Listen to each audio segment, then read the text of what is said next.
I heard an American boxing channel talking about they want to see Crawford versus Porter, but they don't want to pay $80 or $85 to see it. They think it should just be on regular ESPN, or if Showtime want to pick it up, they should bid for it. Just put it on regular Showtime. Like Bob Arum's going to let that happen. You see, Crawford and Postal, or Crawford and Khan on pay-per-view, the Postal fight done about 60 or 70,000 and the Khan fight did about 140 to 150, depending on what sources you quote. How are they not going to put Crawford and Porter on pay-per-view? This is the highest ranked PBC fighter that Terence would have fought. Previously he's fought John Molina and Felix Diaz at 140. But Sean Porter, even with the losses to Keith Thurman and Errol Spence, is part of the much talked about PBC welterweight roster. Sean's going to want a couple of million guaranteed in the bank and an upside on the pay-per-view. How else can they do it unless they put it on pay-per-view? Because Bob's talking about he doesn't want to lose no more money promoting Terence Crawford. A lot of American boxing fans are saying that they're oversaturated with pay-per-views over there. You know, I mean, they even put Tank versus Barrios on the paywall. It flopped, despite Leonard Ellerby calling Tank a superstar. One of the issues they have over there is there's that demographic of PBC fans saying, screw the zone, we don't want no app over here, we want to watch our fights on television, we do pay-per-view over here. And then when you see the numbers for a lot of these PBC fighters, it's very disappointing, unless you're Floyd Mayweather. So that demographic of boxing fans are calling for pay-per-views, but they're not going out there in numbers and purchasing them. And then you've got another set of fans who have had enough of it.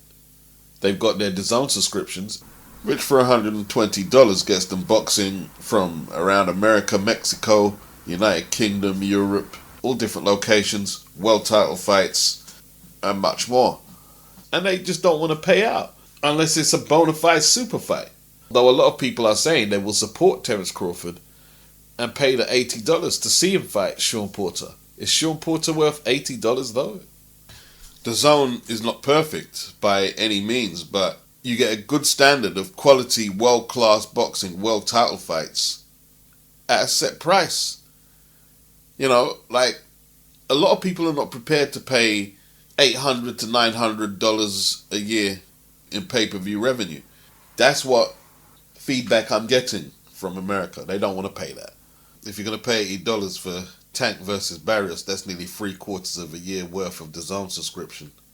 Is that good value? Maybe if you're a Tank fanatic. Why doesn't Crawford fight Ugas? That's a unification. I know Sean's got a W over Ugas, but it was controversial. Sean doesn't have no belts. Try and fight Ugas. The reason I say that is because I ain't hearing Porter say anything. Does he even want the fight, even though he's been made mandatory? A few months back when he wasn't mandatory, he was screaming down social media, "Don't insult me, Bob, make me an offer of what I'm worth." And he made a big deal about it. Why aren't you saying that now, when you're made mandatory, when it's a distinct possibility the fight could happen? Because he didn't want the fight. But he tried to make out that, yeah, I want the fight, but just pay me what I'm due. Well, you're made mandatory now. Here's a good chance for you to open your mouth and ask for what you want. Do you want the fight? How much do you want? Obviously, you've got to be realistic if you want the fight and not be quoting ridiculous sums like 10 million like Keith Thurman was, or 40 million like Manny. But he doesn't want the fight. Hopefully you guys shows a little more enthusiasm. Sean's under pressure now. Now he's in the mandatory position because he needs to come up with a really good reason to swerve the fight now. A big money spinning fight is not necessarily a super fight, but the lines have got blurred. Pay-per-view, should it be reserved just to cover the overheads and purses? Because that's what Terence Crawford and Porter will be doing.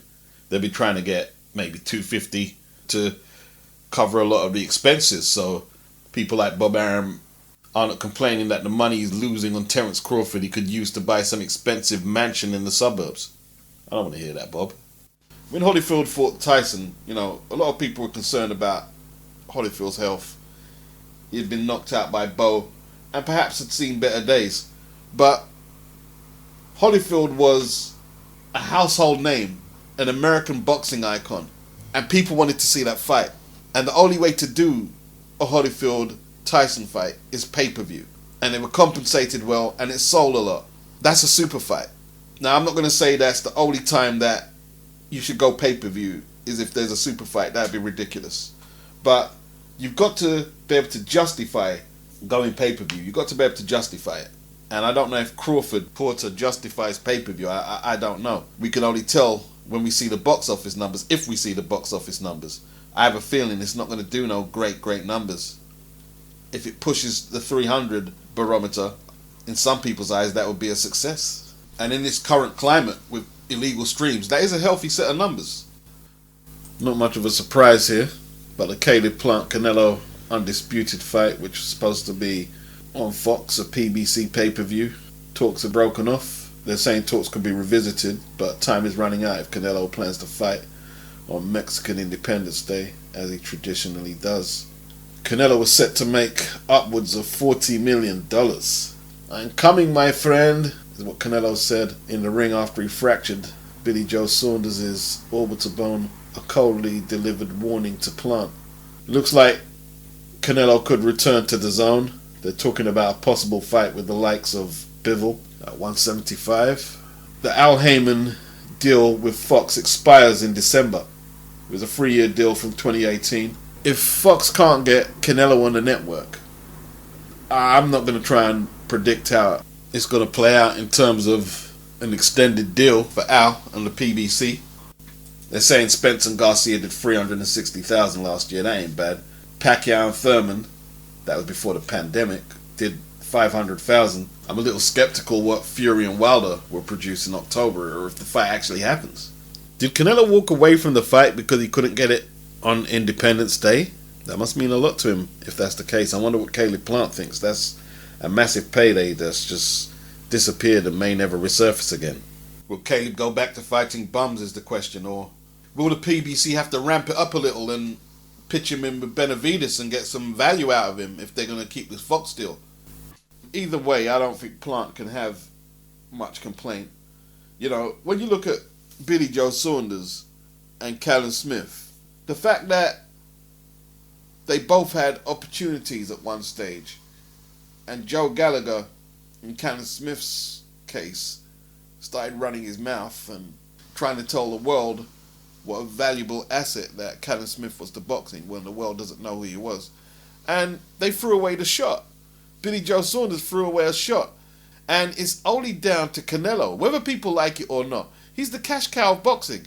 It's only down to Canelo that them fights happened again. If Canelo decided to go elsewhere, they'll be fighting on regular British cards, defending their straps, but nothing out of this world. It's as simple as that. In my opinion, the PBC, if they were thinking about Caleb Plant, they should never have been hosting the negotiation. They should have left it all down to where Canelo fights. That's on the zone. They should have, Caleb, go over there and let them decide what you're going to do. Now, on rehydration clauses and stuff like that, and catch weights, you got to put your foot down. Get your 10 million guaranteed, then anything else, you know what I mean? Like, I just concede to it and get the fight. But there must have been something that pissed Canelo off. You don't get to dictate to Canelo. If you get an opportunity to beat him in the ring, thank your lucky stars, and you better take your opportunity with both hands. You know, I don't have no problem with A-side fighters, quote-unquote A-side fighters, like a lot of people do. Like, I hear a lot of people, it's out of order, Anthony Joshua getting a rematch clause for a mandatory against Usyk. Well, it's not out of order. If Usyk decides not to comply to the rematch clause, Joshua will just drop the belt, and then Usyk can fight for a couple of million, if he's lucky, for the vacant belt. It's a choice. Now, I'm not keen on the concept of fake A-side fighters. Now, I've got a few fighters in mind. I'm not going to say the names. I'm not all the way comfortable with A-side fighters in general, but, why do you think Usyk didn't attempt to make the Joe Joyce fight? It wasn't for the WBO strap. It was to fight AJ, because that's where the money's at. The WBO belt, he doesn't care about that. He cares about the money. Personally, I think the PBC was talking that game. But did they really want to pay Canelo $40 million guarantee and Caleb a $10 million guarantee? I'm not sure. And then give Caleb upside a pay-per-view with his D-level resume? Now, you see, DAZN would have just gave him $10 million flat. And even then, they would have been grossly overpaying him. Canelo's getting grossly overpaid as well for fighting Caleb Plant, whether it's undisputed or not. Illegal streams is killing pay-per-view. Killing pay-per-view. You see, what people are not understanding, here's why the app is the better option. Because if you purchase the app, let's say $120 for the year, that means you're not planning to stream any DAZN fights. You're going to pay for them. Even if they charge you $200 and you pay your $200, you're not planning to stream any DAZN fights. You're planning to pay for them through your subscription. Pay-per-view, though, it's just too random. They'll throw a pay-per-view at you for $80. Tank versus Barris, you're paying for that? What about the Charlo doubleheader? You can argue all you want. The numbers are low because people are not purchasing them. They're just not going in their pocket. They just not saying, I ain't got the heart to pay $80 for that when it's not good value. The Charlo doubleheader was a good card. Yeah, it was. But good card doesn't necessarily mean lucrative business. Rosario, Derevyanchenko. The Rosario fight, I give that one a pass because it's a unification, but nobody knows Rosario in America. Nobody. Derevyanchenko, good fight, but you're fighting the guy who lost to Triple G. You're fighting the guy who lost to Daniel Jacobs. You're not fighting Daniel Jacobs or Triple G. You're fighting the guy who lost to them. You know, when it was just HBO and Showtime, and boxing was more of a commodity in America, even up till recently, they could get the back end money with the likes of the United Kingdom picking up the cards. That's dead now. They're all ending up on Fight, and the UK networks are not picking them up. Charlo basically should have been on DAZN, negotiating 1 to 2 fight deals with Golovkin and Andrade. There's no other bigger fights on his network. He squeezed every last drop from what he can get out of the PBC. Unless he moves up in weight, tell me what in-house fights they can get for Jamal Charlo right now. I'm not bothered about upsetting people in America and Britain. So either demographic, Eastern European boxing fans, they all hate me at different stages.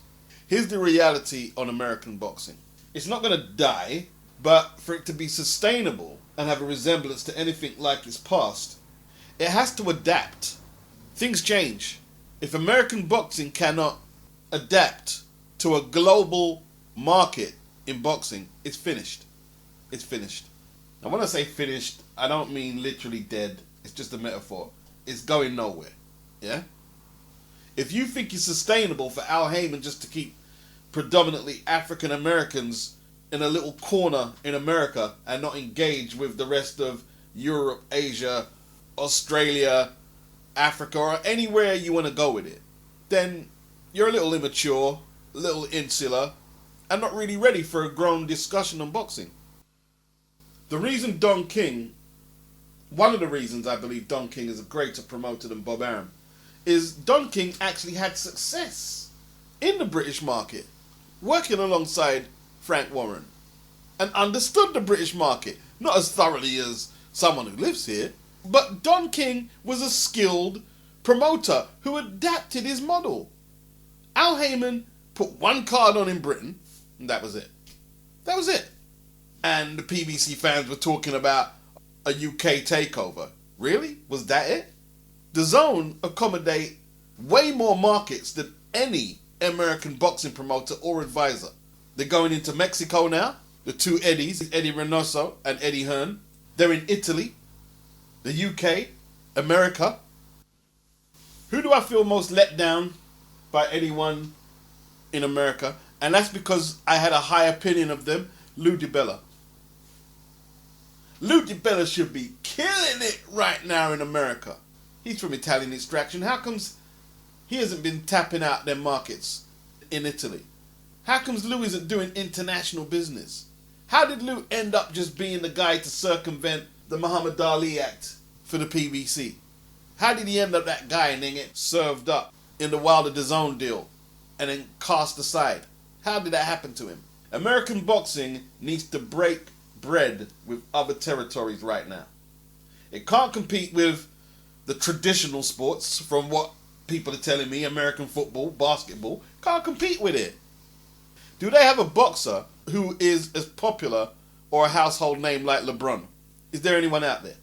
Can Al Heyman cut it as an international promoter like Don King, who took it to Zaire, Manila, Record Gate at the Azteca Stadium, co-promoted Gerald McClellan and Nigel Benn, perhaps the greatest fight on British soil, co-promoted a few Nigel Benn fights out here.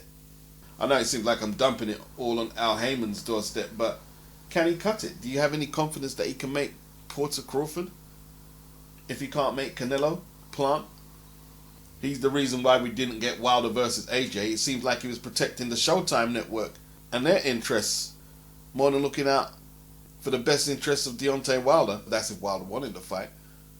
He's been lurking behind the scenes in the collapse of 2 undisputed heavyweight title fights in the last 3 years. That's the truth. Fury and these guys are well advanced, well ahead of me in terms of they were professionals when I first walked into the boxing gym. So when I first walked into the gym with Ben, these guys were already done their amateur career and they're pros. So when I done my Olympic thing quick and I turned pro, I'm looking at these guys like I want what they've got. And I've fought champion after champion, defended my belt against my mandatory challenges, lost my belt, won it back. And there's a time now where it comes to fighting the guys that people want to see me fight, which is no problem. It's not a problem at all. We do good business with people.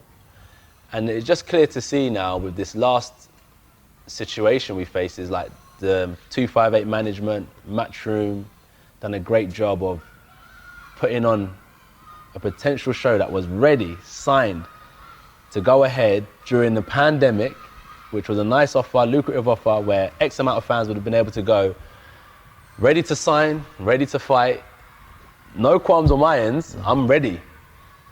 And they bailed out on not only me, but the boxing world. Because this is the first time in 120 years or so that 2 British fighters would have fought for the undisputed title. It was a legacy fight.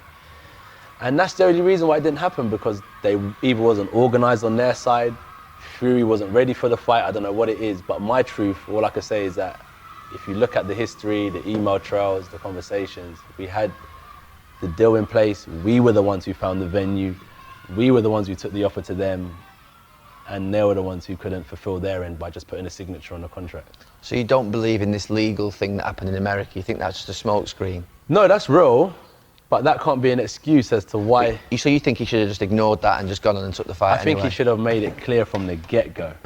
That. So you don't think he basically was transparent at the beginning about what was happening? Yeah, it's not a problem. If I'm not ready to fight, I say, look, guys, look, I'm going to be real with you. I want the undisputed fight, but let me get past my mandatory challenger.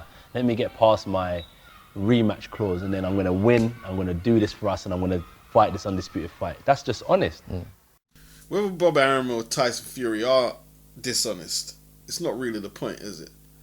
They shouldn't be allowed to juggle 2 fights, to have 2 fights trending at the same time for the same belt that Tyson Fury has. This is down to Mauricio Sulaiman. This is why he bailed on Simon Jordan. And he still hasn't give the public a satisfactory explanation why he had 2 fights trending with Tyson Fury at the same time against 2 separate opponents without no clear instruction from him or any other representatives from the WBC of what's going to happen. It's crazy. Sick of talking about the WBC in all truth. Dylan has some lawsuit to try and get his mandatory position enforced. He had another one out against him last year, didn't he? You know, and then there's some really ignorant people that are trying to tell me that step-aside money isn't the same as damages, because Shelley Finkel is saying he's surprised that Fury's team didn't offer some step-aside money to get rid of the arbitration and clear the way for the undisputed fight, the fight that the public did want to see, as opposed to Wilder and Fury 3. If somebody's going through this elaborate breakdown of how I'm incorrect that step-aside money isn't damages. What are damages? Damages, as it says here on Wikipedia, are a remedy in the form of a monetary award to be paid to a claimant as compensation for loss or injury. If you just lost a world title opportunity that you were supposed to have, step-aside money is damages to compensate you for that. Dillian is suing the WBC for damages, for loss of potential earnings that he would have made if he fought for the WBC title. I'm not into legalese, I've never studied law, but I have common sense. Why don't people have any common sense these days? Why am I bringing this up? Because Bob Arum said that arbitration will not be an issue in making Fury Joshua. It won't be an issue. He He says the most we'll have to do is pay some damages. And then when it came to it, you heard Tyson Fury, I'm not even going to pay him 20 grand. I'm not going to pay him anything. I'll pay him in ass whoopings. When Bob Arum already acknowledged that at the least he'll have to pay some damages, aka step aside money.